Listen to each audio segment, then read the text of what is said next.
जय माता दी। शुक्रवार का दिन शक्ति की देवी संतोषी माता को समर्पित होता है। कहते हैं कि इस दिन नियम पूर्वक व्रत रख लिया जाए तो जीवन में फिर कोई कामना अधूरी नहीं रह जाती। इस व्रत के पालन से घर में सुख समृद्धि आती है, जिसकी जैसी कामना है वो पूर्ण हो जाती है। धार्मिक मान्यताओं के अनुसार भगवान श्री गणेश की पुत्री हैं संतोषी माता और इनकी माता है रिद्धि सिद्धि। माता संतोषी की पूजा करने से धन और विवाह व संतान संबंधी समस्याएं भी दूर हो जाती हैं, लेकिन ये व्रत बहुत कठिन होता है।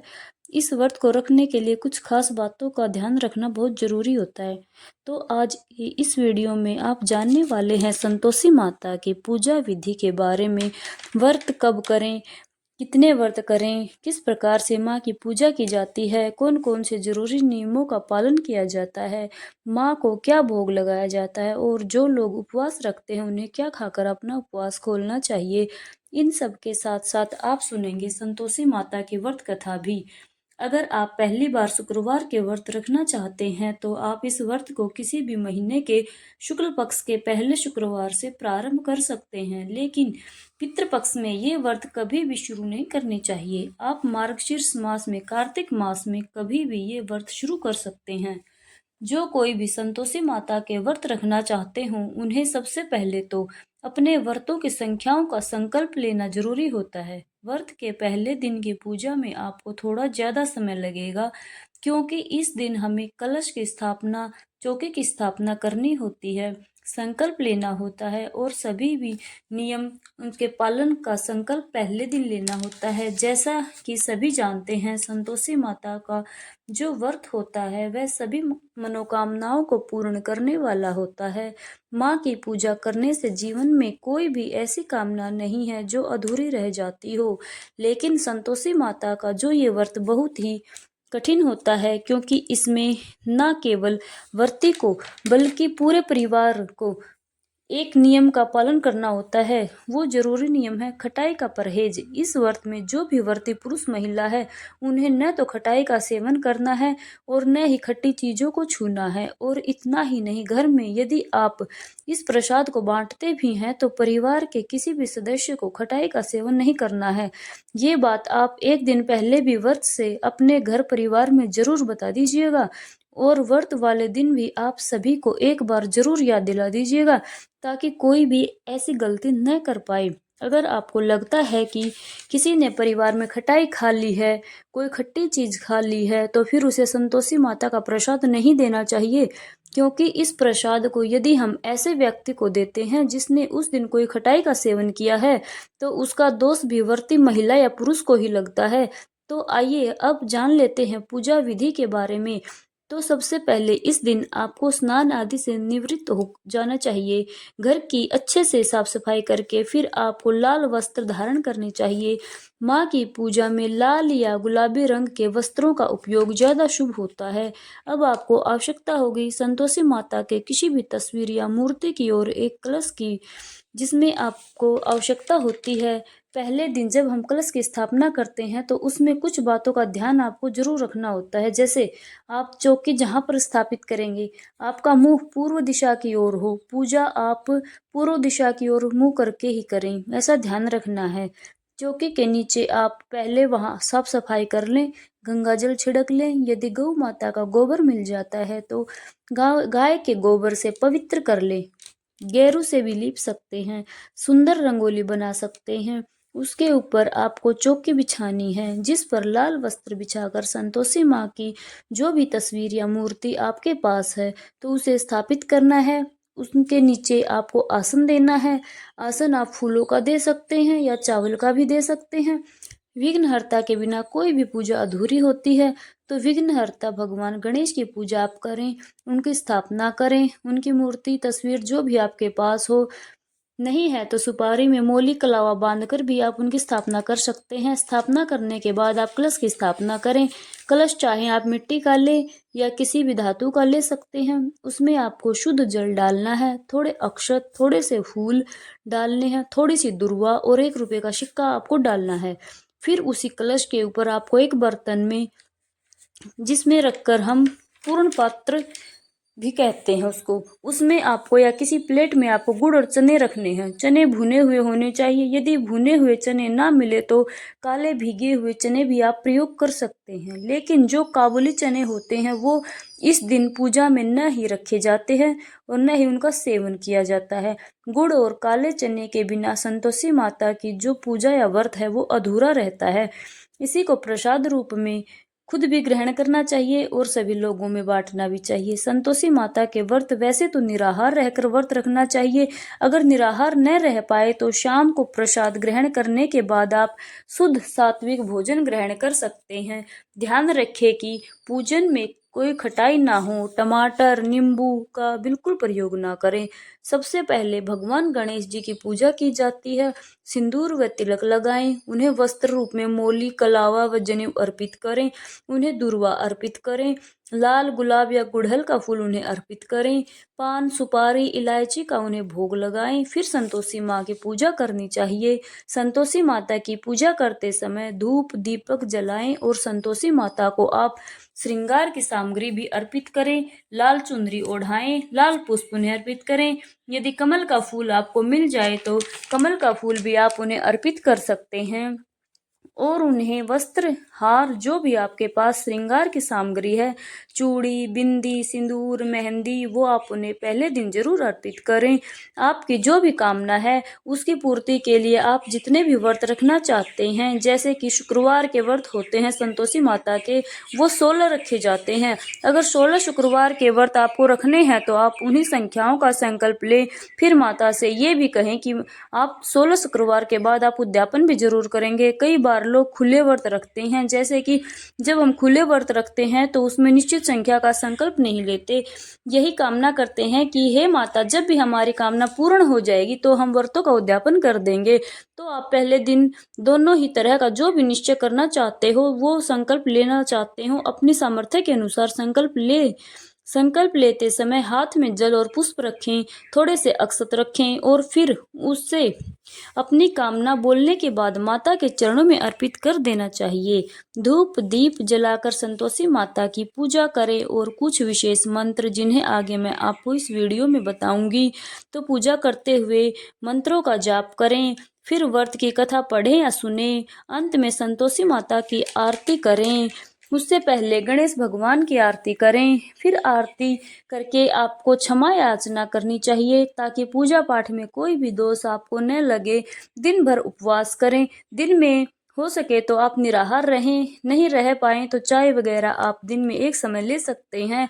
और शाम की पूजा आपको विधि विधान से करनी है। शाम की पूजा में ही आपको गुड़ और चने का प्रसाद रखना है। सुबह के समय आप जब चौकी की स्थापना करते हैं तो केवल फलों का भोग भी माँ को लगा सकते हैं। दूध से बनी मिठाइयों का भोग लगा सकते हैं। कोई भी खट्टे फल जैसे अंगूर संतरा या किसी भी तरह का मौसमी फल माँ को अर्पित नहीं करना चाहिए। केवल मीठे फल को का ही माँ को पसंद है। केले सेब भी खट्टे फल में ही आते हैं। माँ को केवल केलों का ही भोग लगाना चाहिए। उन्हीं को प्रसाद के रूप में आप दिन में बांट सकते हैं। शाम को जब आप कथा पढ़ें सुने तो हाथ में थोड़े से चने और गुड़ रखें और उसके बाद कथा समाप्ति के बाद इन चने और गुड़ को गौ माता को जाकर जरूर खिलाना चाहिए। जो भी चने गुड़ आप भोग में लगाते हैं उसका एक हिस्सा आपको गौ माता के लिए जरूर निकालना चाहिए। अगले दिन यदि गौ माता को यदि हो सके तो उसी दिन उसी रात को जरूर खिला देना चाहिए। शाम की पूजा सूर्यास्त के बाद आप कभी भी कर सकते हैं और जब शाम की पूजा करें तो उस समय आपको व्रत की कथा जरूर पढ़नी चाहिए, सुननी चाहिए। जो भोग माँ को आपने लगाया है उसे परिवार के सभी सदस्यों में बांटना चाहिए। लेकिन आपको ध्यान रखना चाहिए कि किसी भी ऐसे सदस्य को जिसने गलती से खटाई का सेवन किया है तो उसे प्रसाद नहीं देना चाहिए, क्योंकि ऐसा करने से आपको भी दोष लग सकता है। और खुद भी इस बात का ध्यान रखना चाहिए कि अगर आप निराहार नहीं भी रह पाते हैं, फलाहार नहीं भी कर पाते हैं, तो शाम को जो प्रसाद आपने चने और गुड़ का भोग लगाया है माता को, उसी को आप पहले प्रसाद रूप में ग्रहण करें। उसके बाद आप किसी भी समय शुद्ध सात्विक भोजन ग्रहण कर सकते हैं। सेंधा नमक से बनी भोजन का प्रयोग करें। भोजन में आप आलू, पूड़ी, खीर, सब्जी, हलवा इनका सेवन कर सकते हैं। और आपको ध्यान रखना है कि भोजन में भी आपको किसी भी खट्टे वस्तु का प्रयोग नहीं करना है। जो चौकी आपने स्थापित की है, कलश की स्थापना की है, उसे अगले दिन की पूजा करने के बाद ही हटा देना चाहिए। कलश के अंदर जो भी जल है उसका छिड़काव आप घर में करें। बाकी के बचे हुए जल को किसी भी पौधे में अर्पित कर देना चाहिए। तुलसी जी के पौधे में इस जल को अर्पित ना करें। और जो सिक्का आपने उसके अंदर डाला है उसे आप अपने पास रखें। चाहे तो तिजोरी में रखें, नहीं तो अगली बार की पूजा में आप फिर से जल के अंदर आप इस सिक्के को डाल सकते हैं। अब जानिए माता के कुछ विशेष मंत्रों के बारे में और ध्यान मंत्र के बारे में, और फिर आप सुनेंगे व्रत कथा। मंत्र है: जय मां संतोषी देवी नमो नमः, श्री संतोषी देवी नमः, ओम श्री गजोदेव पुत्र्य नमः, ओम सर्व निर्वाणाय देवी भूता नमः, ओम संतोषी महादेव्ये नमः, ओम सर्व काम फल प्रदाय नमः, ओम ललिताय नमः। इन कुछ विशेष मंत्रों से आप किसी भी एक मंत्र का 108 बार जाप कर सकते हैं। नहीं तो सभी मंत्रों का आप कम से कम 11-11 बार जाप करें। माँ का ध्यान मंत्र है: ओम श्री संतोषी महामाया गजानंदम दायिनी शुक्रवार प्रिय देवी नारायणी नमस्तुते। अगर आप संतोषी माता के उद्यापन के बारे में जानना चाहते हैं तो मुझे कमेंट करके जरूर बताएं। अब आप सुनिए संतोषी माता की व्रत कथा। संतोषी माता के व्रत की पौराणिक कथा के अनुसार एक बुढ़िया थी, उसके 7 पुत्र थे। 6 कमाने वाले थे, एक निकम्मा था। बुढ़िया माँ 4 पुत्रों को रसोई बनाती, भोजन कराती और पीछे से जो कुछ बचता वो 7वें को दे देती थी। 7वां पुत्र बहुत सीधा साधा था, मन में कुछ विचार न करता। एक दिन वह अपनी बहू से बोला, देखो मेरी माता का मुझ पर कितना प्रेम है। वह बोली, हाँ हाँ क्यों नहीं, सबका बच्चा झूठा बच्चा हुआ तुमको खिलाती है। वह बोला, ऐसा भी हो सकता है, मैं जब तक अपनी आंखों से न देखूं मान नहीं सकता। बहू ने हंसकर कह दिया, तुम देख लोगे तो मान लोगे। कुछ दिन बाद एक बड़ा त्योहार आया। घर में अनेक प्रकार के व्यंजन और चूरमा के लड्डू बने। वह जांचने को सिर दर्द का बहाना बनाकर पतला कपड़ा सिर पर ओढ़कर रसोई घर में सो गया और कपड़े में से सब कुछ देखता रहा। 6 भाई भोजन करने आए। उसने देखा माँ ने उनके लिए सुंदर सुंदर आसन बिछाए हैं, 7 प्रकार की रसोई परोसी है। वह आग्रह करके जिमाती है। वह देखता रहा। 6 भाई भोजन करके उठे, तब माँ ने उनकी जूठी थालियों में से लड्डुओं के टुकड़ों को उठाया और एक लड्डू बनाया। जूठन साफ कर उसकी माँ ने पुकारा, उठ बेटा, 6 भाई भोजन कर गए हैं, अब तू ही बाकी है, उठ न, कब खाएगा। वह कहने लगा, माँ मुझे भोजन नहीं करना, मैं प्रदेश जा रहा हूँ। माता ने कहा, कल जाता हो तो आज ही चला जा, मैं तुझे रोकूंगी नहीं। ऐसा सुनकर वह माँ से बोला, हाँ हाँ माँ, मैं आज ही जा रहा हूँ। यह कहकर वह घर से निकल दिया। चलते समय बहू की याद आई, जो गौशाला में गोबर के कंडे थाप रही थी। उसके पास जाकर बोला, हम जावे परदेश को, आवेंगे कुछ काल, तुम रहियो संतोष से, धर्म आपनो पाल। वह बोली, जाओ पिया आनंद से, हमरो सोच हटाए, राम भरोसे हम रहे, ईश्वर तुम्हें सहाय। 2 निशानी आपनी देख धरु मंधीर, सुधी हमारी मत बिसारियो, रखियो मन गंभीर। वह बोला, मेरे पास तो कुछ नहीं है, यह अंगूठी है, सो ले लो और अपनी कुछ निशानी मुझे दे दो। वह बोली, मेरे पास क्या है, यह गोबर भरा हाथ है। यह कहकर उसकी पीठ में गोबर के हाथ थाप मार दी। वह चल दिया। चलते चलते दूर देश में पहुंचा। वहां पर एक साहूकार की दुकान थी। वहां जाकर वह बोला, सेठ जी मुझे नौकरी पर रख लो। साहूकार को जरूरत थी तो उसे साहूकार ने नौकरी पर रख लिया। उसने पूछा, सेठ जी कितने पैसे मिलेंगे। साहूकार ने कहा, काम देखकर दाम मिलेंगे। उसे साहूकार की यहाँ नौकरी मिल गई। अब सवेरे 7 बजे से रात तक काम करने लगा। कुछ दिन में दुकान का लेन देन, हिसाब किताब, ग्राहकों का माल बेचना, सारा काम संभालने लगा।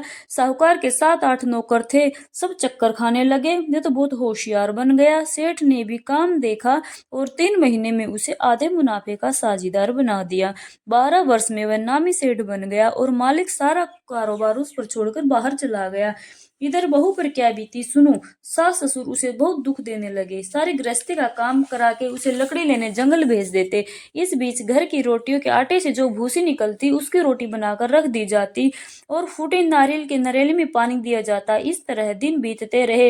एक दिन वह लकड़ी लेने जा रही थी कि रास्ते में बहुत सी स्त्रियां संतोषी माता का व्रत करती दिखाई दी।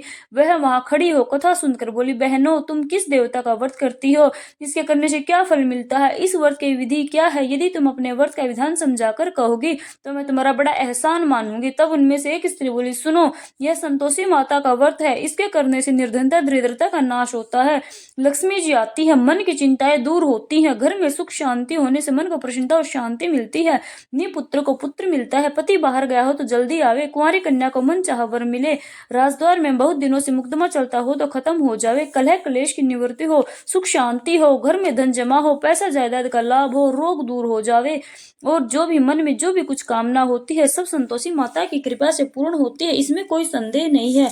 वह पूछने लगी, यह व्रत कैसे किया जाता है, बताओ, तुम्हारी बड़ी कृपा होगी, यह भी बता दो। स्त्री कहने लगी, 1.25 का गुड़ चना लेना, हो सके तो 5.25 का लेना, या बिना परेशानी और श्रद्धा से जितना भी बन सके सवाया लेना, 5.25 पैसे 1.25 आने तक, इससे भी ज्यादा शक्ति और भक्ति के अनुसार गुड़ और चना ले, हर शुक्रवार को निराहार रहे, कथा कहना सुनना, इसके बीच कर्म टूटे नहीं, लगातार नियम पालन करना, सुनने वाला कोई न मिले तो घी का दीपक जला उसके आगे जल के पात्र को रखकर कथा कहना, परंतु नियम न टूटे जब तक कार्य सिद्ध न हो, नियम पालन करना और कार्य सिद्ध हो जाने पर व्रत का उद्यापन करना। 3 मास में माता फल पूरा करती है, यदि किसी के खोटे ग्रह हो तो माता 1 वर्ष में अवश्य कार्य को सिद्ध करती हैं, कार्य सिद्ध होने पर ही उद्यापन करना चाहिए, बीच में नहीं। उद्यापन में 2.5 सेर आटे का खाजा तथा इसी परिमाण से खीर तथा चने का साग करना, 8 लड़कों को भोजन कराना, जहां तक मिले देवर जेठ भाई बंधु कुटुंब के लड़के लेना, नहीं मिले तो रिश्तेदारों और पड़ोसियों के लड़के बुलाना, उन्हें भोजन कराना, यथाशक्ति दक्षिणा दे माता का नियम पूरा करना, उस दिन घर में कोई खटाई न खावे। यह सुन बुढ़िया की बहू चल दी, रास्ते में लकड़ी के बोझ को बेच दिया और उन पैसों से गुड़ चना ले माता के व्रत की तैयारी कर आगे चली और सामने मंदिर देख पूछने लगी, यह मंदिर किसका है?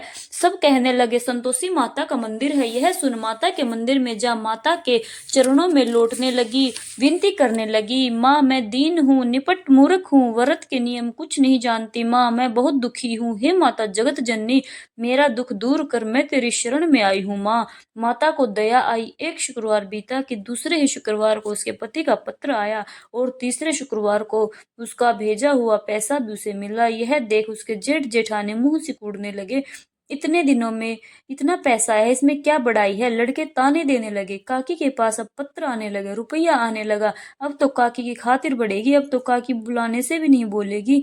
बेचारी सरलता से कहती, भैया पत्थर आवे रुपया आवे तो हम सब के लिए अच्छा है। ऐसा कहकर आंखों में आंसू भरकर संतोषी माता के मंदिर में आ मातेश्वरी के चरणों में गिरकर रोने लगी। माँ मैंने तुमसे पैसा नहीं मांगा, मुझे पैसे से क्या काम है माँ, मुझे तो अपने सुहाग से काम है, मैं तो अपने स्वामी के दर्शन और सेवा मांगती हूँ माँ। तब माता ने प्रसन्न होकर कहा, जा बेटी तेरा स्वामी आएगा। यह सुन खुशी से बावली हो घर जाकर काम करने लगी। अब संतोषी माँ विचार करने लगी, इस भोली पुत्री से मैंने कह तो दिया कि तेरा पति आएगा, पर वह आएगा कहाँ से? वह तो इसे सौपन में भी याद नहीं करता, उसे याद दिलाने तो मुझे जाना पड़ेगा। इस तरह माता उस बुढ़िया के बेटे के पास जा सौपन में प्रकट हो कहने लगी, साहूकार के बेटे सोता है या जागता है? वह बोला, माता सोता भी नहीं हूँ जागता भी नहीं हूँ, बीच में हूँ, कहिए क्या आज्ञा है? माँ कहने लगी, तेरा घर बार है या नहीं?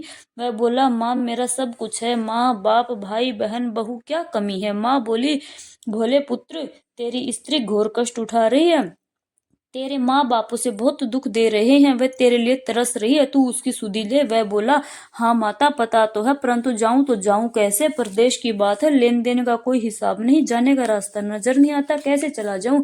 माँ कहने लगी, मेरी बात मान, सवेरे नहा धोकर संतोषी माता का नाम ले, घी का दीपक जला, दंडवत कर दुकान पर जा बैठना, देखते देखते तेरा लेन देन चुक जाएगा, जमा माल बिक जाएगा, सांझ होते होते धन का ढेर लग जाएगा। अब तो वह सवेरे बहुत ही जल्दी उठ मित्र बंधुओं से अपने सपने की बात कहता है, तो सब उसकी बात अनसुनी कर दिल लगी उड़ाने लगे, कहीं सपने भी सच होते हैं। एक बूढ़ा बोला, देख भाई मेरी बात मान, इस तरह सच या झूठ करने के बदले देवता ने जैसा कहा है वैसा ही करना, तेरा इसमें क्या जाता है?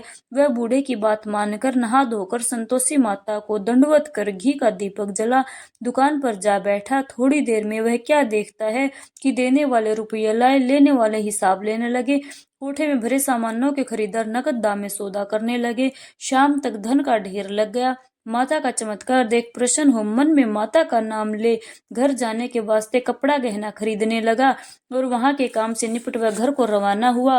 वहां बहू बेचारे जंगल में लकड़ी लेने जाती है। लौटते वक्त माता जी के मंदिर पर विश्राम करती है। वह तो उसका रोज रुकने का स्थान जो ठहरा।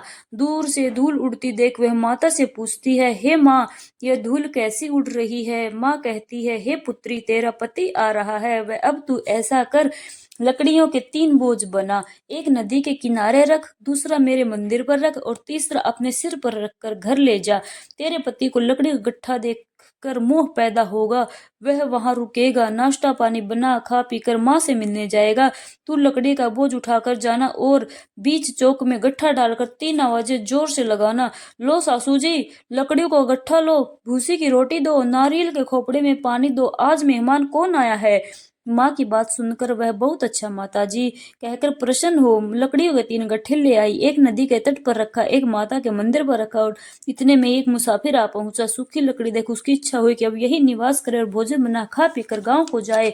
इस प्रकार भोजन बना खा पीकर विश्राम ले गांव को गया। उसी समय बहू सिर पर लकड़ियों का गट्ठा लिए आती है। उसे आंगन में डाल जोर से 3 आवाजें लगाती है, लो सासू जी, लकड़ी का गट्ठा लो, भूसी की रोटी दो, नारियल खोपड़े में पानी दो, आज मेहमान कौन आया है। यह सुनकर उसकी सास दिए हुए कष्टों को भुलाने हेतु कहती है, बहू ऐसा क्यों कहती हो, तेरा मालिक ही तो आया है, आ बैठ, मीठा भात खा, भोजन कर, कपड़े गहने पहन। इतने में आवाज सुनकर उसका स्वामी बाहर आता है और अंगूठी देख व्याकुल हो माँ से पूछता है, माँ यह कौन है। माँ कहती है, बेटा यह तेरी बहू है। आज 12 वर्ष हो गए हैं जब से तू गया है, तब से सारे गांव में जानवर एक तरह भटकती फिरती है, काम काज कुछ करती नहीं, 4 समाकर खा जाती है। अब तुझे देखकर भूसी की रोटी और नारियल के खोपड़े में पानी मांग रही है। वह लज्जित हो बोला, ठीक है माँ, मैंने इसे भी देखा है और तुम्हें भी देखा है, अब मुझे दूसरे घर की चाबी दे दो, मैं तो उसमें रहूंगा। तब माँ बोली, ठीक है बेटा, जैसी तेरी मर्जी। यह कह माँ ने चाबी का गुच्छा पटक दिया। उसने लेकर दूसरे कमरे में जो तीसरी मंजिल के ऊपर था खोलकर सारा सामान जमाया। एक दिन में ही वहां राजा के महल जैसा ठाठ बाट बन गया। अब क्या था, वह सुख भोगने लगा। इतने में अगला शुक्रवार आया। उसने अपने पति से कहा, मुझे माता का उद्यापन करना है। उसका पति बोला, बहुत अच्छा, खुशी से कर। तुरंत ही उद्यापन की तैयारी करने लगी। जेठ के लड़कों को भोजन के लिए कहने गई, उन्होंने मंजूर किया, परंतु पीछे जेठानी अपने बच्चों को सिखाती है, देखो रे, भोजन के समय सब लोग खटाई मांगना, जिससे उसका उद्यापन पूरा न हो। लड़के जिमने आए, खीर पेट भर खाई, परंतु याद आते ही कहने लगे, हमें कुछ खटाई खाने को दो, हमें खीर पूरी आदि नहीं भाता। देख कर अरुचि होती है। बहू कहने लगी, खटाई किसी को नहीं दी जाएगी, यह संतोषी माता का प्रसाद है। लड़के तुरंत उठ खड़े हुए, बोले, पैसे लाओ। भोली बहू को कुछ नहीं पता था, उन्हें पैसे दे दिए। लड़के उसी समय जा करके इमली ला खाने लगे। यह देखकर बहू पर माताजी ने कोप किया।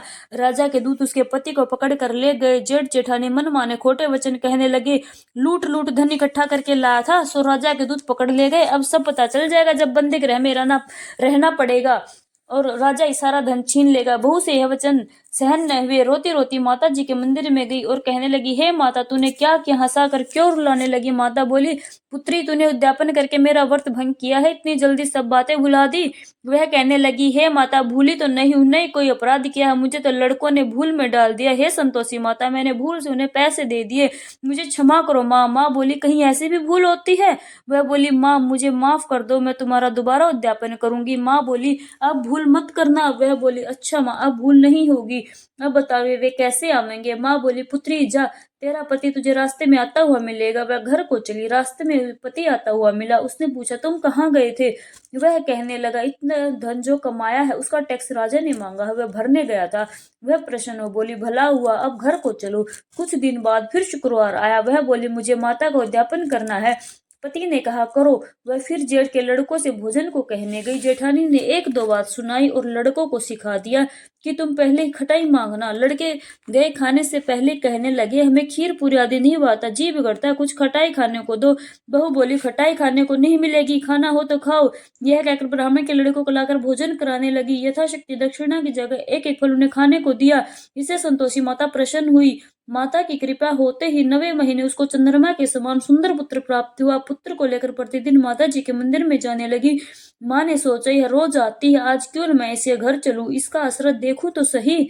यही विचार कर माता ने भयानक रूप बनाया। गुड़ और चने से सना मुख, ऊपर से सूंड के समान होठ, उस पर मक्खियां भिन भिना रही थी। दहलीज में पांव रखते ही उसकी सास चिल्लाई, देखो रे, कोई चुड़ैल डाकिन चली आ रही है, लड़को इसे भगाओ, नहीं तो किसी को खा जाएगी। लड़के डरने लगे, चिल्लाकर खिड़की दरवाजे बंद करने लगे। बहू रोशनदान में से सब देख रही थी। प्रसन्नता से पगली होकर चिल्लाने लगी, आज मेरी माताजी मेरे घर आई हैं। यह कहकर बच्चे को दूध पीने से हटाती है। इतने में सास का क्रोध फूट पड़ा। बोली, रांड इसे देखकर कैसी उतावली हुई, जो बच्चे को तो पटक दिया। इतने में माँ के प्रताप से जहां देखो वहां लड़के ही लड़के नजर आने लगे। बहू बोली, माँ जी, मैं जिनका व्रत करती हूँ यह वही संतोषी माता है।